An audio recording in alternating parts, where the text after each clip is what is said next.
What are you doing in my house?" I screamed with all the strength my lungs allowed me. My heart was pounding so fiercely I felt it would burst from my chest.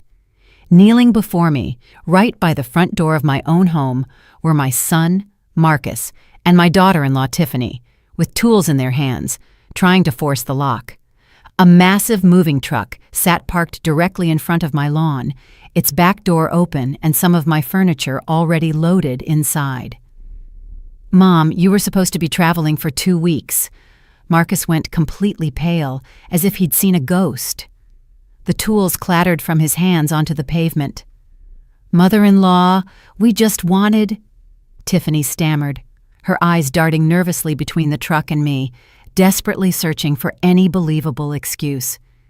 But let me tell you how I got to that moment. Let me tell you how a simple change of plans turned into the most painful revelation of my life. My name is Eleanor Tillman, but everyone calls me Ellie. I'm 67 years old and have been a widow for 5 years. My husband, Bernard, was the love of my life through 42 years of marriage. When he passed, I thought I'd never again feel that soul-crushing, deep kind of pain. I was wrong, because the hurt I felt that afternoon, watching my only son try to rob me, was different. It was a betrayal that cut deeper than anything else. The morning had started like any other. I woke up promptly at 6 o'clock as always. I made my coffee and checked my suitcase for the 3rd time. I had been planning this trip for months. My younger sister Doris, who lives in another state, had insisted I come visit her.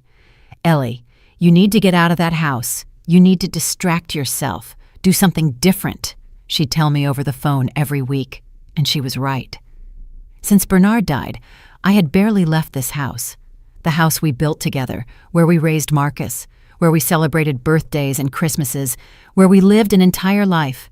Every corner held a memory. Every room told a story. The taxi arrived on time at 8 o'clock in the morning. I took one last look at my home, locked the door, and put the set of keys in my purse. Marcus knew I was leaving. I had told him about the trip 2 weeks ago. He had even come by the day before to say goodbye and wish me a good flight. Now I realized that visit had a completely different purpose. The airport was crowded as usual. I checked in, went through security, and sat in the waiting area with my favorite book. My flight was scheduled to leave at 11 o'clock in the morning, but at 10:30, a voice announced over the loudspeakers that our flight had been canceled due to technical problems with the aircraft. They offered to rebook us for the next day, but something inside me just said, "Go home." I can't explain exactly what it was. Maybe a mother's intuition, maybe the instinct of a woman who has lived long enough to sense when something is wrong. But I decided not to wait. I grabbed my suitcase, left the airport, and called another cab to take me back home. The ride back took 40 minutes. I stared out the window at the familiar streets of my city, thinking maybe I could try to catch a flight the next day, or perhaps it was a sign that I shouldn't travel at all. Bernard always said I was too superstitious, but he also believed in fate's signals. When the cab turned onto my street, something immediately caught my attention. There was a large truck parked right in front of my house. It was one of those rental moving trucks you get for the day. My first reaction was to think maybe a neighbor was moving, but as I got closer, my stomach twisted.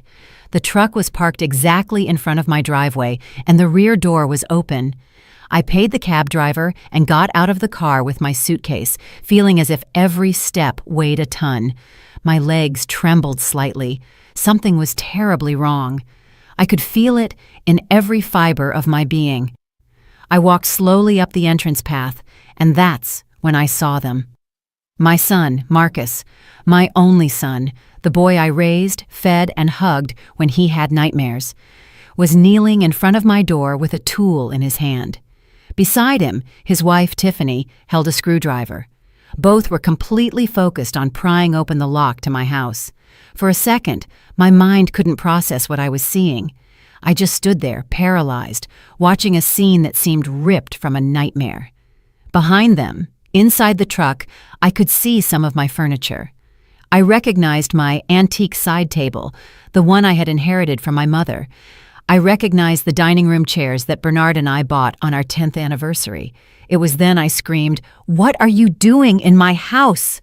Marcus dropped the tools and stood up so fast he nearly lost his balance. His face went from pale to sheer panic in a matter of seconds. Tiffany froze with the screwdriver still in her hand, her mouth opening and closing without making a sound. "Mom, you weren't supposed to be traveling for 2 weeks," Marcus stammered, and I could see the sweat forming on his forehead, even though it wasn't hot. "My flight was canceled," I said, my voice shaking with a mix of shock, disbelief, and a rage that was beginning to boil inside me. "But that doesn't answer my question. What the heck are you doing trying to break into my house? Mother-in-law, we just wanted—" Tiffany tried to speak, but the words caught in her throat. "You just wanted what?" My voice rose an octave. "You just wanted to break in? You just wanted to take my things while I was gone?" I looked toward the truck again, more closely this time. It wasn't just my furniture. I could see boxes, bags, and objects wrapped in blankets. How long had they been planning this? How long had they been waiting for me to leave so they could empty my house? "It's not what you think, Mom." Marcus finally found his voice, though it sounded weak, pathetic. "Can we explain?" "Then explain it," I said, crossing my arms over my chest, trying to control the trembling that ran through my whole body. "Explain to me why my own son is trying to force his way into my house. Explain to me why there's a moving truck full of my belongings. Explain to me why I feel as if my heart is breaking into 1,000 pieces right now." Marcus looked at Tiffany, and in that exchange of glances, I saw all I needed to know. They had planned this. It wasn't an impulse. It wasn't a misunderstanding. It was a deliberate, calculated scheme, waiting for the perfect moment to execute it. "Mom, let me explain." Marcus took a step toward me, but I instinctively backed away. That gesture, that small movement of rejection, seemed to hurt him more than any word. "Things have been tough for us lately." "Tough," I repeated, my voice filled with incredulity. "And that gives you the right to rob me?" "We aren't robbing you." Tiffany finally found her voice, though she sounded defensive, almost aggressive. "We're family.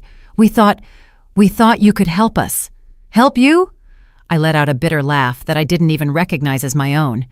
"Help you by emptying my house while I'm gone, without even asking me, without my permission?" I walked toward the truck. I needed to see with my own eyes what else they had taken. With every step I took toward that vehicle, I felt like I was walking toward my own execution. I climbed the rear ramp and began inspecting the contents. My heart sank further with every object I recognized. There was the porcelain set Bernard gave me on our 25th anniversary, the antique lamps we bought together at that flea market 30 years ago, the paintings that hung in the living room, including the one my mother painted before she died, books, trinkets, even my father's old radio. "How much?" I asked without turning to look at them. My voice was barely a whisper. "How much did you plan to get by selling my entire life?" "Mom, please." Marcus's voice sounded broken behind me. I turned to face them, and the tears I had been holding back began to stream down my cheeks. "I have one very simple question, Marcus. Just one question. And I want the truth. Is this the first time?" The silence that followed was deafening. Marcus couldn't meet my eyes. Tiffany bit her lower lip, staring fixedly at the ground. "Answer me," I demanded, my voice trembling. "Is this the first time you've been inside my house without my permission?" Tiffany started, but Marcus cut her off. "No," he finally admitted. And with that single word, I felt as if the air had been knocked out of my lungs. "We've been here before, when you went to the grocery store, when you visited Doris, when you went to your doctor's appointments." I leaned against the side of the truck. I needed something to support me because my legs threatened to give way. "How many times?" "I don't know, Mom. Several times in the last 3 months." 3 months. For 3 months, I had been living in my house, feeling safe, feeling at home, while my own son came and went like a thief. All those times I felt like something was out of place. All those moments I thought I was becoming forgetful, imagining I had left an object in a different spot. It hadn't been my imagination. It had been real. "What have you taken?" I asked, although I wasn't sure I wanted to know the answer. "Before today, what else did you carry away?" Tiffany and Marcus exchanged another glance, that silent communication of couples who share secrets. "Small things," Tiffany mumbled, "things we thought you wouldn't notice right away." "Like what?" I insisted, feeling the rage bubbling up again in my chest. "Some jewelry," Marcus admitted in a barely audible voice. "Some silver candle holders, a few antique books we thought had value." Every word was like a direct punch to my heart. "My mother's jewelry," I whispered. "The pearl earrings she left me before she died. The necklace she wore at her wedding. I thought I had lost them. I searched the entire house for weeks." "We needed them, Mom," Marcus tried to justify himself. "We had debts. We had to pay." "Then you should have asked me for help," I exploded, my voice echoing down the street. "I am your mother, Marcus. If you needed money, if you were in trouble, you could have told me. But instead, you chose to rob me. You chose to betray my trust in the worst possible way." "We knew you didn't have a lot of money," Tiffany interrupted, her voice taking on a defensive tone again. "You always say your pension barely covers things, that you have to watch every dollar." "And that gives you the right to decide for me?" I shouted. "That gives you the right to break into my house like thieves and take what you want?" I climbed down from the truck and walked toward my front door. I needed to go inside. I needed to see what else had been violated, what else had been touched by hands I believed loved me. I took out my keys with trembling hands and unlocked the door. The inside of my house looked normal at first glance, but when you look closely, when you know every corner of your home, you can see the absences. I could see the empty spaces where my things used to be. The shelf where I kept my grandmother's crystal figurine collection was bare.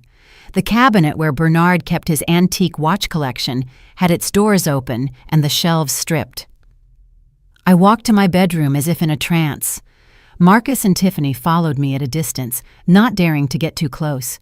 I opened the drawer of my dresser, the drawer where I kept my most precious treasures. It was practically empty. "The locket," I said, my voice sounding hollow, dead. "The gold locket Bernard gave me on our last anniversary together. It has pictures of the two of us when we were young. Where is it?" Silence. "Where is it?" I screamed, turning toward them with a fury I had never felt before. "We sold it," Tiffany admitted in a low voice. 2 weeks ago, we needed to pay the rent, or we were going to be evicted." I felt as if my heart had been ripped out of my chest. That locket was the most precious thing I owned.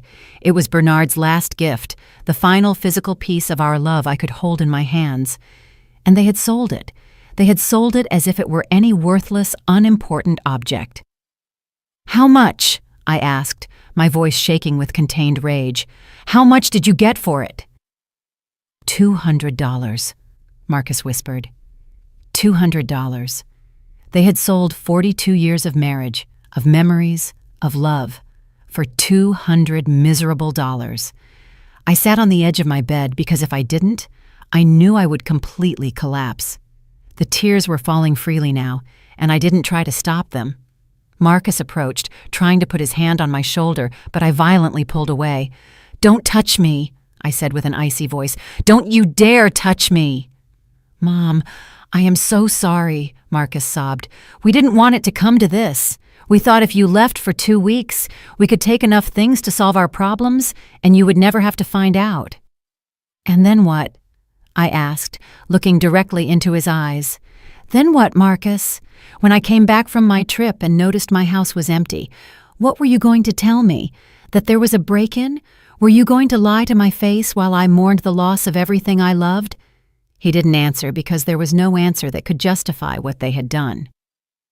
"Who else did you sell my things to?" I continued. I needed to know everything. I needed to know the full magnitude of this betrayal. "Where are my mother's jewels? Bernard's watches? My grandmother's crystal collection?" "There's a pawn shop on 7th Street. Tiffany spoke, her voice small. "We took most of the things there. Some we sold online in those buy and sell groups." "And the money?" I asked. What did you spend the money on that you got from selling my memories? We had debts, Marcus began to explain. The credit card was maxed out. We owed 3 months of rent. The car was about to be repossessed. We had collectors calling us every day, threatening to sue us. And you never thought of asking me for help? I repeated, feeling the disbelief mix with the pain. It never occurred to you to come to me, your mother, and tell me the truth? Marcus ran his hands over his face, and I could see that he was crying too. But his tears didn't move me as they once would have. I could no longer feel compassion for someone who had violated my trust so profoundly and deliberately. We were ashamed, he finally admitted. Ashamed to admit we had failed, that we couldn't manage our own finances, that we were sinking in debt. So you preferred to become thieves? I said with bitterness. You preferred to steal from a 67-year-old woman who lives alone on her pension. That was the best solution you could think of? You're not just an old woman. Tiffany intervened, and there was something in her tone that made me look at her more closely. You own this house, a large house in a good neighborhood. You're worth much more than you think, Ellie. Something in the way she said it chilled my blood. What do you mean by that? Tiffany looked at Marcus, seeking permission or support. I wasn't sure. He shook his head slightly, but she seemed to ignore him. This house is worth at least $300,000, Tiffany said, her words dropping like stones in the silence of the room. Probably more. And you live here alone in this huge house with all these empty rooms while we can barely afford a one-bedroom apartment in the worst part of the city. There it was, the full truth, finally exposed. It wasn't just about the debts. It was about resentment. It was about greed. So you thought I didn't deserve to live in my own house, I said slowly, processing the magnitude of what I was hearing. You thought I had too much and you had too little. It's not fair! Tiffany raised her voice, all pretense of repentance gone from her face. We work 60 hours a week and can barely survive while you sit here alone in this mansion. This is not a mansion, I replied, my voice trembling. It is the home Bernard and I built with 40 years of hard work. It is the house we paid for with every dollar we earned, sacrificing vacations, luxuries, everything you can imagine. This house is filled with memories of an entire life. Memories don't pay bills, Tiffany retorted coldly. Tiffany! Marcus tried to silence her, but she continued. It's the truth, Marcus. Your mother is sitting on a fortune while we're drowning. Why should she have all of this when she doesn't even need it? I stood up, facing her directly. Who are you to decide what I need or don't need? Who gave you the right to judge my life? Someone has to tell the truth. Tiffany crossed her arms defiantly. Marcus never will, because he's too much of a coward. But someone has to. You're watching us sink while you have more than you could use in 2 lifetimes. And your solution was to rob me? My voice rose again. Your great plan was to wait for me to leave so you could empty my house, so you could sell everything I own. What was going to happen next? Were you going to sell the house too? Was that in the plan? The silence that followed was more telling than any confession. Oh God, I whispered, feeling my legs buckle again. You were going to sell my house. That was the final plan, wasn't it? Mom, no! Marcus tried to deny it, but his face betrayed him. How? I asked. I needed to understand the depth of this conspiracy. How did you plan to sell my house without my consent? Tiffany laughed without humor. Marcus has a limited power of attorney, remember? You gave it to him 2 years ago, when you had that surgery and needed someone to handle your affairs while you were recovering. I felt as if the ground were opening beneath my feet. It was true. After my hip surgery, I had given Marcus a power of attorney so he could pay my bills and handle urgent matters while I was incapacitated. It was supposed to be temporary. It was supposed to help me. That power of attorney is limited and specific, I said, my mind working quickly despite the shock. It doesn't give you the authority to sell my property. But with a corrupt enough lawyer and some forged documents, Tiffany smiled maliciously, a lot can be done. Tiffany, shut up! Marcus finally exploded. "Just shut up!" But it was too late. She had already said too much. The entire plan was now exposed before me in all its horrifying clarity.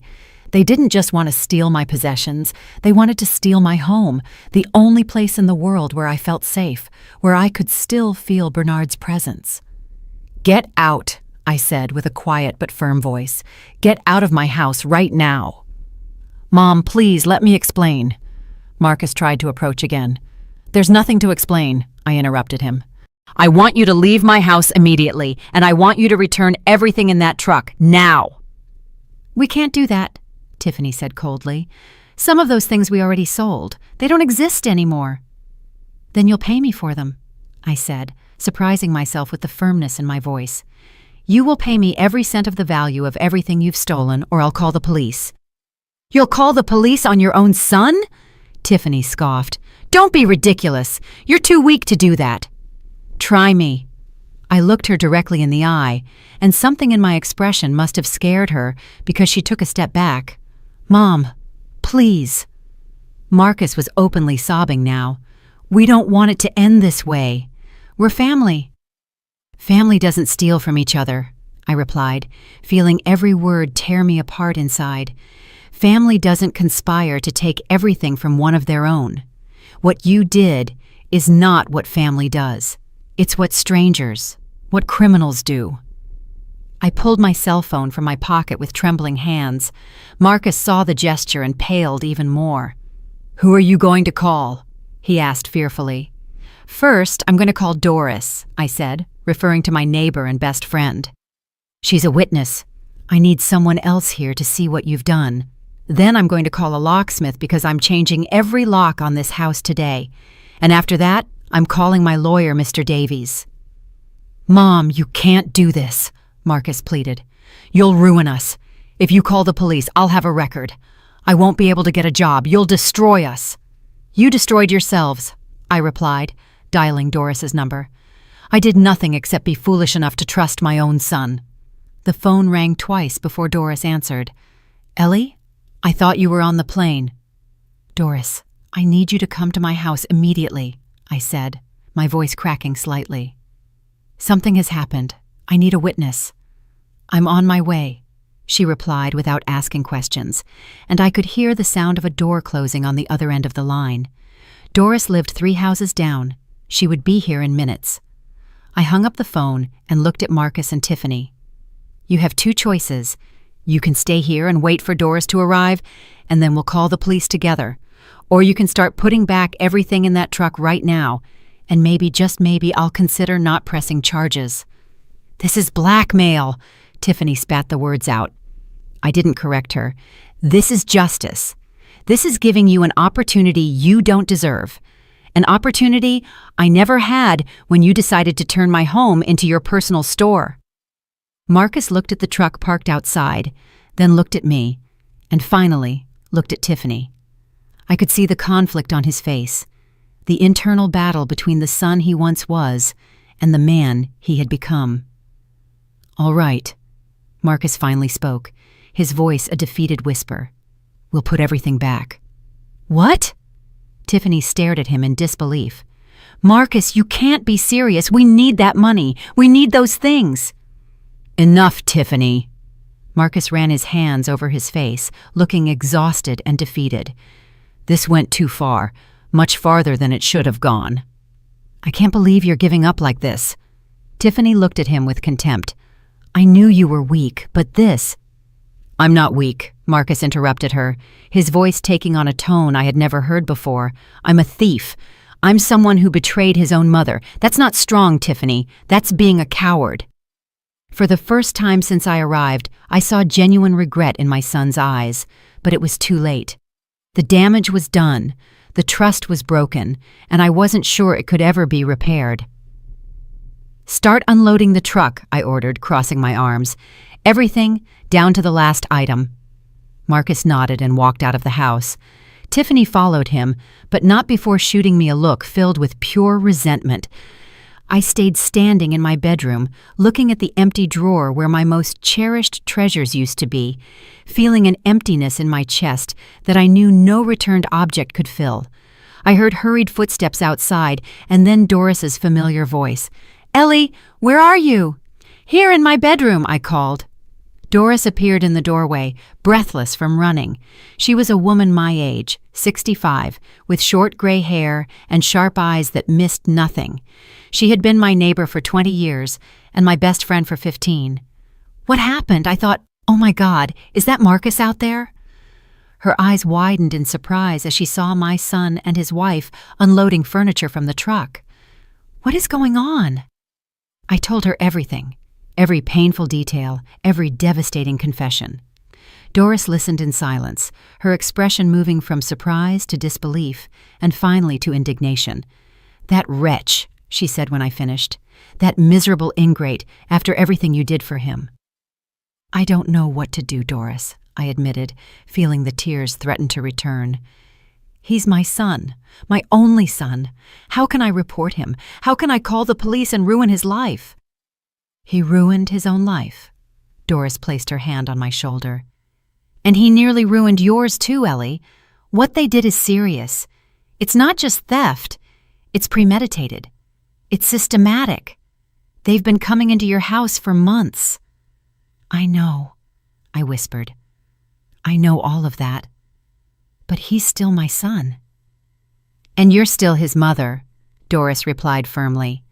"A mother who deserves respect, love, and honesty, not betrayal, not theft, not manipulation."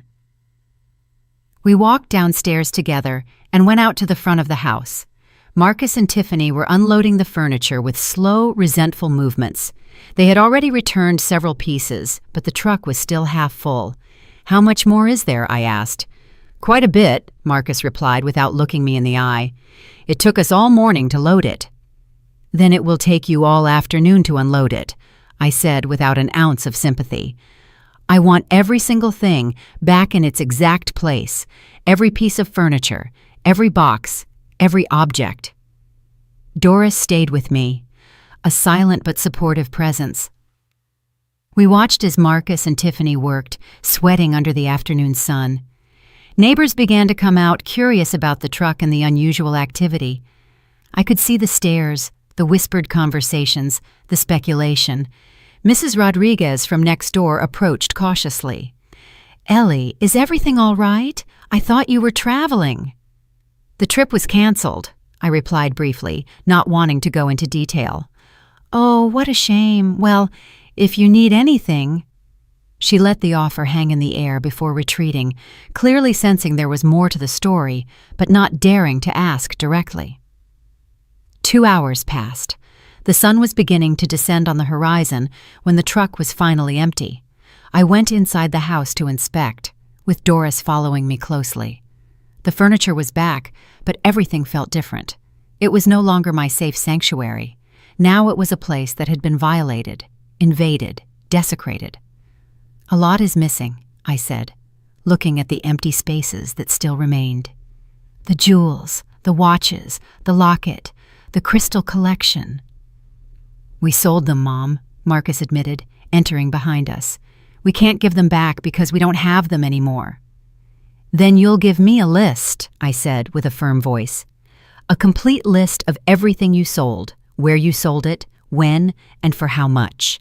And you will pay me the true value of each object, not the pennies you probably got at the pawn shop." "We don't have that money," Tiffany protested. "We told you we're broke." "Then you'll get the money," I replied coldly. "You'll get extra jobs. You'll do whatever it takes, but you will pay me every cent." "And if we can't?" Tiffany challenged me. "Then I will press charges," I said simply. "I have a witness now." I pointed to Doris. "I have evidence of attempted breaking and entering. I have your confession recorded." I held up my cell phone and watched as both of them paled, realizing I had been recording the entire conversation since Doris arrived. "That's cheating," Tiffany accused. "No," Doris intervened with an icy voice. "That's smart. That's protecting yourself from people who clearly have no scruples." Marcus slumped onto the sofa, looking completely defeated. How much time do we have? You have 1 month, I decided on the spot. 1 month to get the money and return the value of everything you stole. If not, I will go to the police with everything I have. 1 month isn't enough, Tiffany protested. The debts we have total more than $15,000, and that's not counting what we owe you. That's not my problem, I said, and every word hurt because I knew I was closing a door, possibly forever. You had 3 months to steal from me. You have 1 month to compensate me. You are cruel. Tiffany spat the words out. I didn't correct her. I am fair, something you clearly don't understand. I pulled out my phone again and dialed another number. This time, it was the locksmith I had used before when I lost my keys some years ago. Hello, this is Eleanor Tillman. I need to change every lock on my house, every one. Can you come today? It's urgent. The locksmith said he could be there in an hour. I hung up and looked at Marcus and Tiffany. You have 1 hour before the locksmith arrives, I said. After that, you won't be able to enter this house ever again without my explicit permission. Mom, please. Marcus stood up, approaching me with his hands outstretched in supplication. Don't do this. I'm still your son. A son who stole from me, I replied, feeling my heart break with every word. A son who conspired to take my home. A son who sold the last gift from my late husband for $200 miserable. I was desperate, Marcus sobbed. I didn't know what else to do. You could have asked me for help, I repeated for the 10th time. You could have come to me with the truth.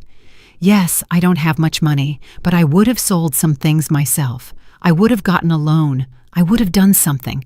But you took that option away from me. You took away my right to decide about my own life, about my own possessions. I'm sorry. Marcus was crying openly now. I am so sorry, Mom. I don't know what I was thinking. You were thinking about yourself, I said sadly. Only about yourself. Doris gently took my arm. Ellie, why don't you sit down? You've had a terrible day. I can supervise until the locksmith arrives. I nodded, feeling suddenly exhausted. The entire weight of the day, the shock, the betrayal, fell on me like a gigantic wave. I sat in my favorite armchair, the one Bernard and I bought together so many years ago, and closed my eyes. I listened to Doris talking to Marcus and Tiffany in a low, firm voice, making it clear she would stay until they left. I heard the sound of traffic outside, the birds singing in the garden trees, all those everyday sounds that suddenly seemed to belong to another life, to another world where my son wasn't a thief. When I opened my eyes, the locksmith had already arrived. He was a middle-aged man named Mr. Henderson, who had worked on my house before. He greeted me with a kind smile that vanished when he saw my expression and the tense atmosphere in the room. Mrs. Tillman, you said it was urgent, he commented, looking cautiously at Marcus and Tiffany, who were sitting silently at the other end of the room. Yes, I need you to change all the locks, I confirmed, getting up with effort. The front door, the back door, the garage door. All of them? Mr. Henderson asked, surprised. That's going to cost around $400 with labor. It doesn't matter, I said without hesitation. Do it! I watched Marcus wince at the mention of the money, $400 I would have to spend because I could no longer trust my own son. $400 to feel safe in my own home. Mr. Henderson began working on the front door. The sound of his tools filled the awkward silence that had settled in the house. Doris brewed coffee in the kitchen without asking and brought me a cup with 2 spoonfuls of sugar, just how I liked it. Drink it, she ordered gently. You've been through a tremendous shock. I took the cup with trembling hands and drank. The hot liquid comforted me a little, although nothing could truly warm the coldness I felt in my heart. Marcus approached again, moving with the caution of someone approaching a wounded animal. Mom, about the power of attorney Tiffany mentioned. I'll revoke it tomorrow. I'll be going with my lawyer, Mr. Davies, and I'll make sure you have no kind of legal authority over my affairs. None. I interrupted him before he could continue. Mom, please. It wasn't my intention to misuse it, he tried to explain. It was Tiffany who suggested we could... Don't blame your wife. I cut him off again. You made the decision. You entered my house. You stole my things. You sold your father's locket. Those were your decisions, Marcus, yours. But she pressured me, he insisted. She said you were selfish, that you had too much while we suffered. She convinced me we were doing the right thing. And you believed her? I asked with disbelief. You really believed that stealing from your widowed mother was the right thing? Marcus didn't answer, but his silence was answer enough. Tiffany stood up abruptly. I'm not going to sit here and listen to you blame me for everything. Marcus is an adult. He made his own decisions. You're right, I agreed, surprising her. He is an adult who made terrible decisions. But you encouraged him. You manipulated him. You pushed him to betray his own mother. I didn't manipulate him, Tiffany protested. I just opened his eyes to reality. The reality that his mother lives like a queen while her son can barely pay the rent. Like a queen? I repeated, feeling the rage bubbling up again in my chest. I live like a queen? I cook my own meals because I can't afford to eat out. I wear the same clothes for years because I can't buy new ones. I clip coupons and wait for sales to buy groceries. That's living like a queen? You have a $300,000 house, Tiffany retorted. A house I paid for over 30 years with the sweat of my brow and my husband's, I replied, my voice trembling. A house I don't plan to sell or mortgage because it's the only thing I have left of my life with Bernard. It's my home, my sanctuary, my refuge. It's a wasted investment, Tiffany said coldly. For you, maybe, I said. For me, it's my life. Mr. Henderson finished with the first lock and started on the back door. Every sound of his work was like a nail in the coffin. Every new lock was another barrier between us. And what happens now? Marcus asked, his voice small. Do you just cut us out of your life? I don't know, I admitted honestly. I need time. I need space. I need to process all of this. Time until when? He insisted. A week? A month? A year? I don't know, Marcus, I repeated, feeling the exhaustion deep in my bones. I don't have the answers right now. I just know I can't look at you without feeling this betrayal that's tearing me up inside. We're your family, he said with desperation. And you treated me worse than a stranger, I replied. You treated me like a target, like a source of easy money, not like a mother, not like a person. Doris reappeared with more coffee, this time also bringing me some cold water. Ellie, do you want them to leave now? I can ask them to wait outside while the locksmith finishes. I looked at Marcus and Tiffany.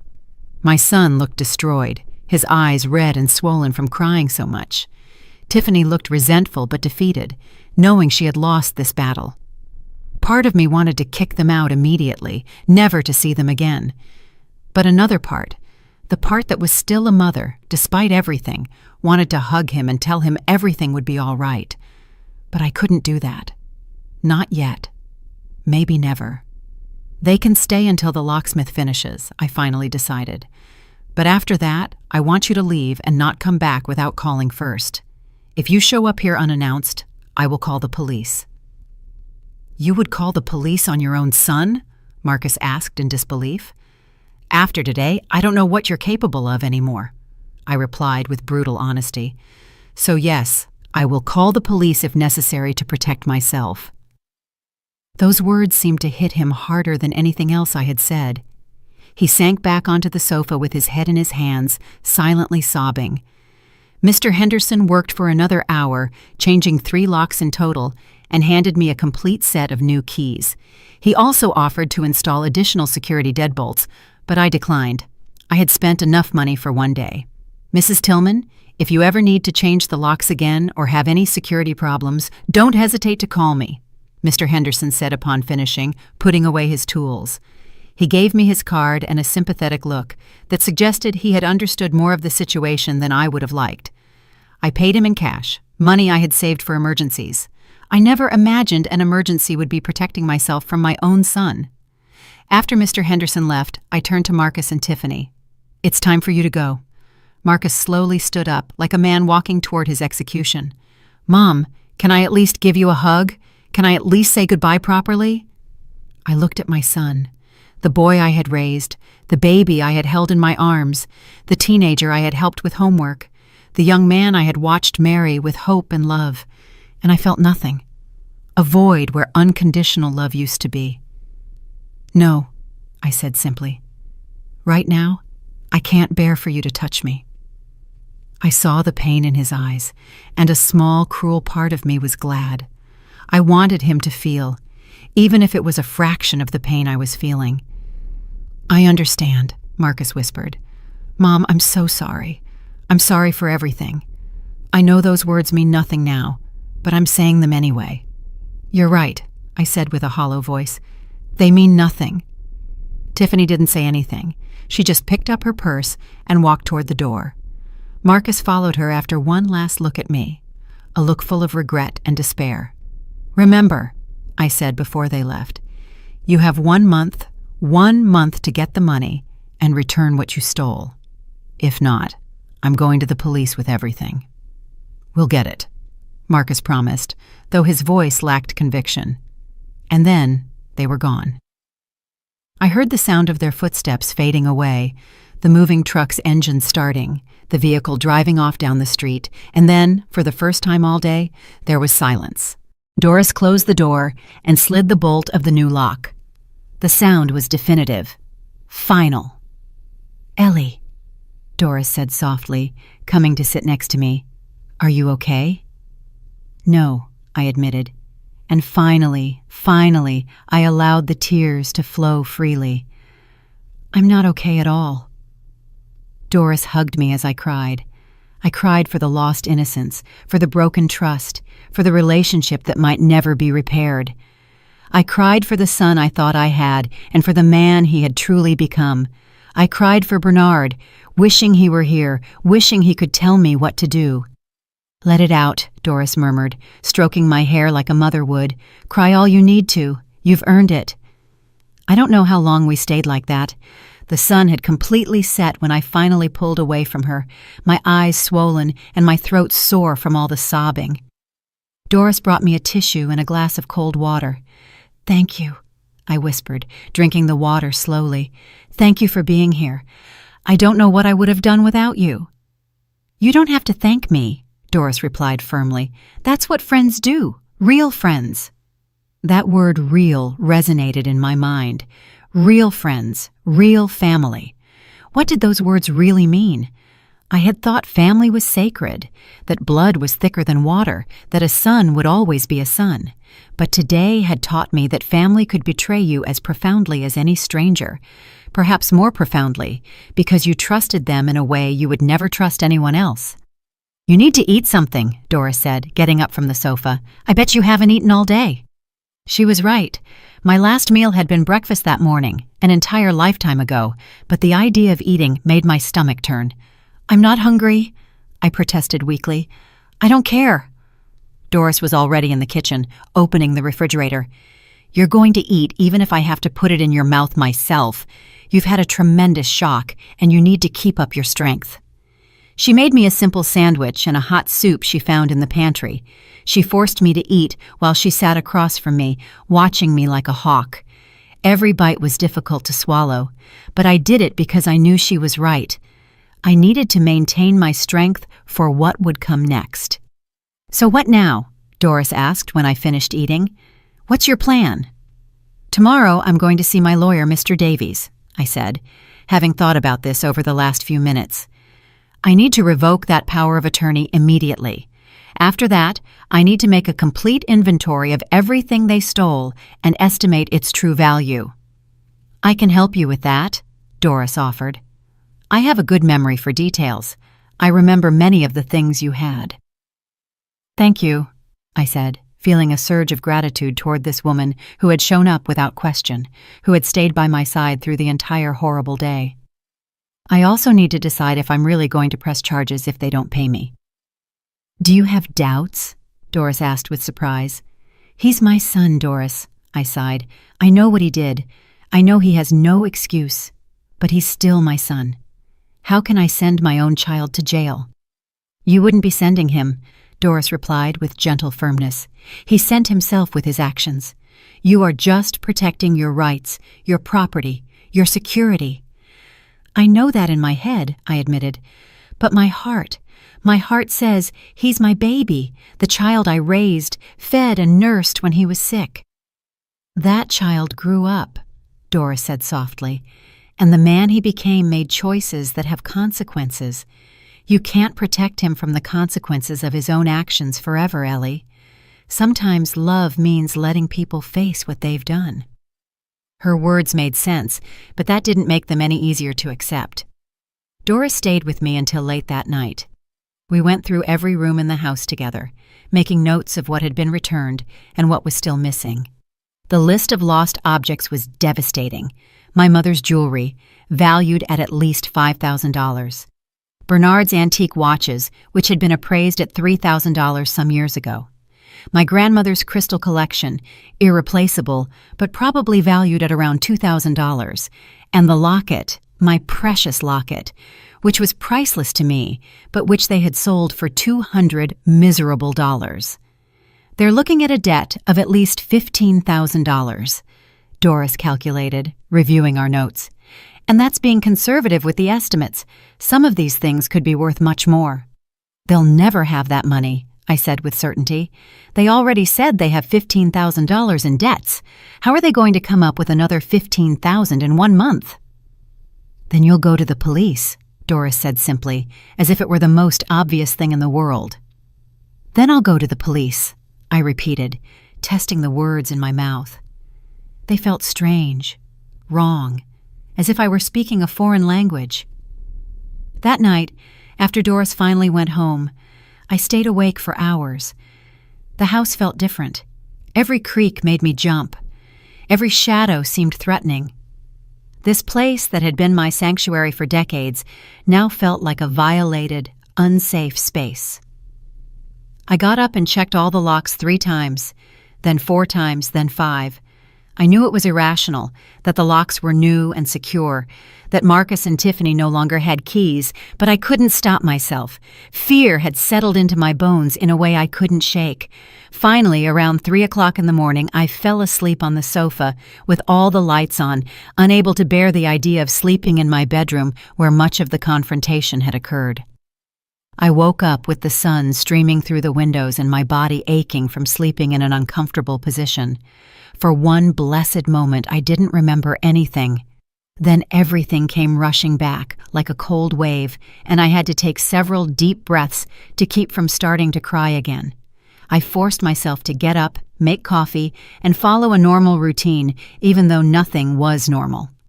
I called my lawyer, Mr. Davies, as soon as his office opened at 9 o'clock in the morning. "Mrs. Tillman, what a surprise," he said, with his professional but kind voice. "How can I help you?"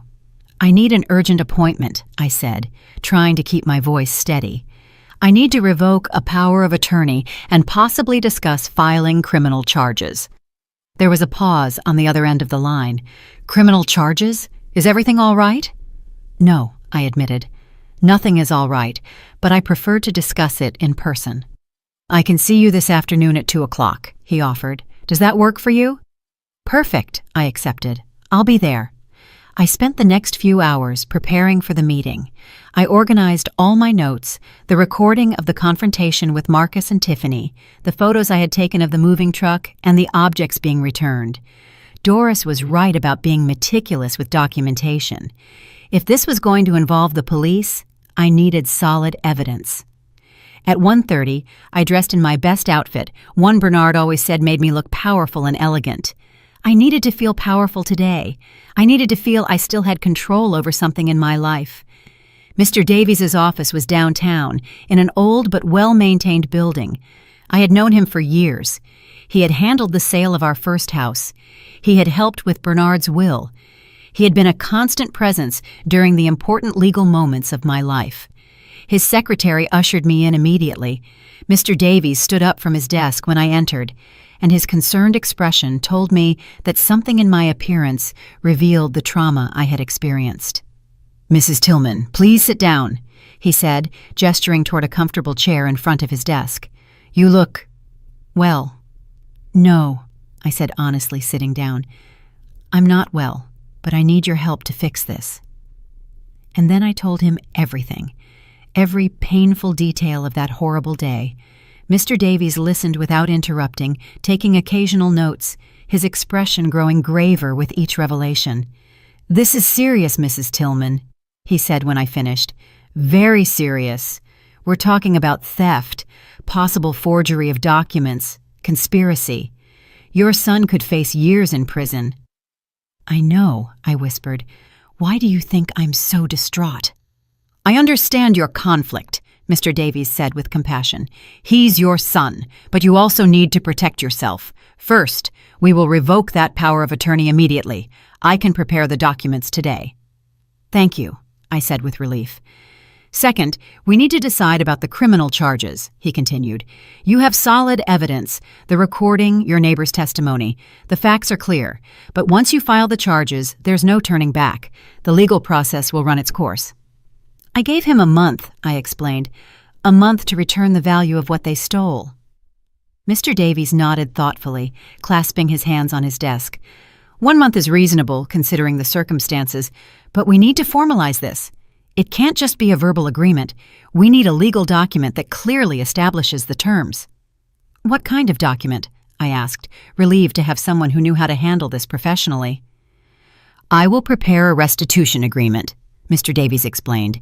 It will detail every stolen item, its estimated value, and the total amount they must return. It will also include a specific deadline, 30 days from signing, and the consequences if they fail to comply, which would be the immediate filing of criminal charges. They would have to sign it? I asked. Yes, he confirmed, and we'll need them to do so before a notary. That makes it legally binding. If they don't sign, well, that in itself would be an admission that they know they did something wrong and aren't willing to make amends. And if they sign but don't pay? My voice trembled slightly. Then you have a legal document proving they admitted to the theft and agreed to restitution, Mr. Davies said firmly. That makes pressing charges much simpler. They would essentially be condemning themselves. I nodded slowly, processing everything. How long will it take you to prepare that document? I can have it ready tomorrow morning, he replied. I will also include a clause prohibiting any unsolicited contact with you or entry onto your property without your explicit written consent, basically a civil restraining order. Thank you, Mr. Davies, I said, feeling for the first time since yesterday that someone was on my side, protecting me. I don't know what I would do without your help. That's what I'm here for, he replied with a kind smile. Now, let's talk about the power of attorney. Do you have the original document? I took the document out of my purse. I had kept it in my safe at home along with other important papers. Mr. Davies reviewed it carefully, frowning as he read. This power is quite broad, he commented with concern. More than it should be for a temporary post-surgery power. Who drafted this? A lawyer Marcus recommended, I admitted, feeling a new weight in my stomach. He said he was a friend of his, that he would give us a good price. Mrs. Tillman, Mr. Davies looked at me seriously. This document gives your son authority over virtually all your financial and legal affairs. With this, he could theoretically sell your house, empty your bank accounts, take out loans in your name. Do you realize how dangerous this is? I felt like I had been hit, but the lawyer said it was standard, that it was what was needed to handle my accounts while I was recovering. He lied to you, Mr. Davies said bluntly. He was either incompetent or he did it intentionally. I suspect it was the latter. Did you pay for this service? Marcus paid, I remembered. He said it was his gift to me so I wouldn't have to worry about legal expenses while I was sick. I understand. Mr. Davies made some additional notes.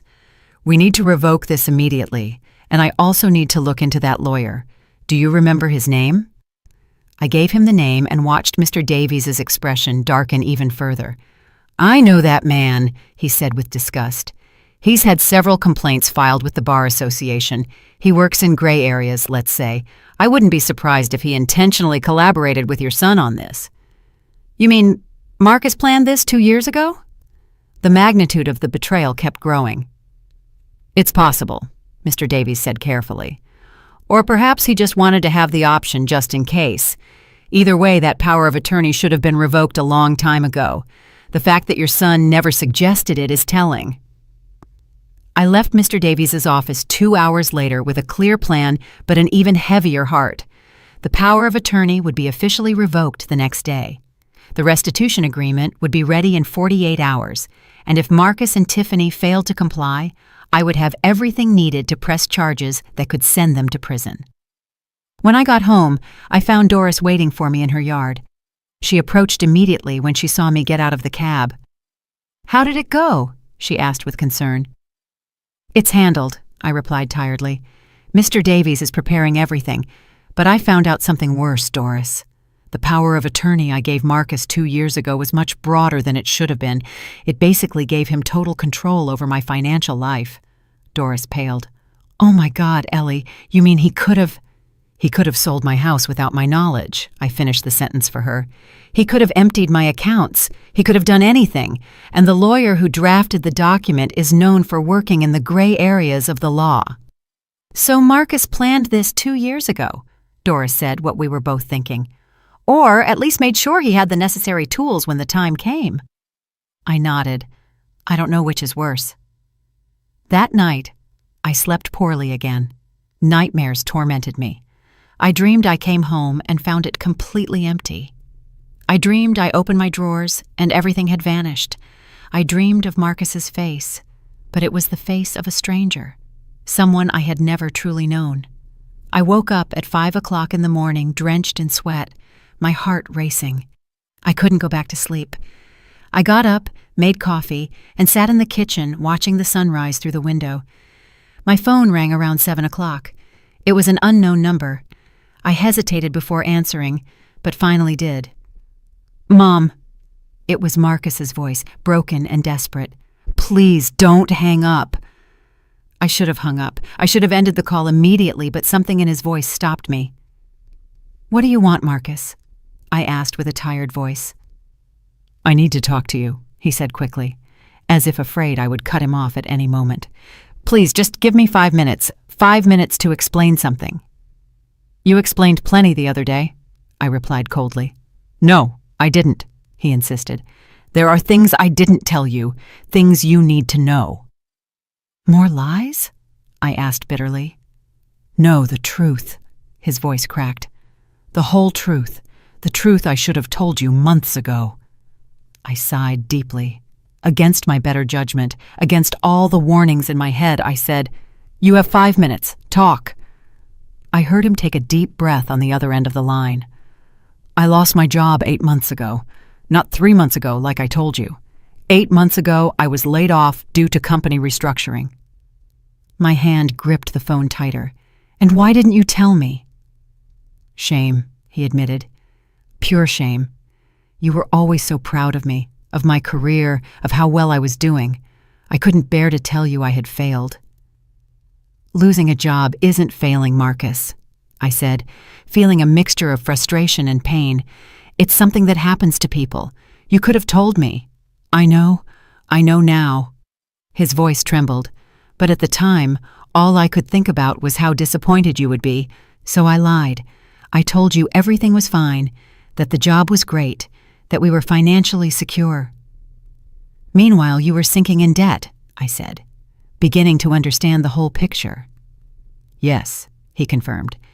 "We used credit cards to keep up the appearance of normalcy, to pay the rent, to buy groceries, to make it look like everything was okay when I came to visit you. And then the debts grew so much we couldn't even make the minimum payments." "And that's when you decided to rob me," I said, not softening the words. "That's when Tiffany started talking about you," Marcus said. "About how you lived alone in that big house, about how you had all those old things that were worth money." I ignored her at first, but the debts kept growing. The collectors wouldn't stop calling. We were about to be evicted. "And then you decided your mother was the easy solution," I finished for him. "It wasn't like that," he protested weakly. "Or maybe it was. I don't know anymore, Mom. My head was so confused. I was so desperate. Tiffany kept saying we'd just take a few things you wouldn't notice right away, just enough to get us out of the jam. And the locket? I asked, my voice breaking. Was that just enough to get you out of the jam? Silence on the other end of the line. Then, in a barely audible voice, we needed to pay the rent. We were being kicked out that very day. The locket was the most valuable thing we could find quickly. Mom, I'm so sorry. If I could go back in time— But you can't, I interrupted him. You can't go back in time, Marcus. You can't undo what you did. You can't give me back the trust you broke.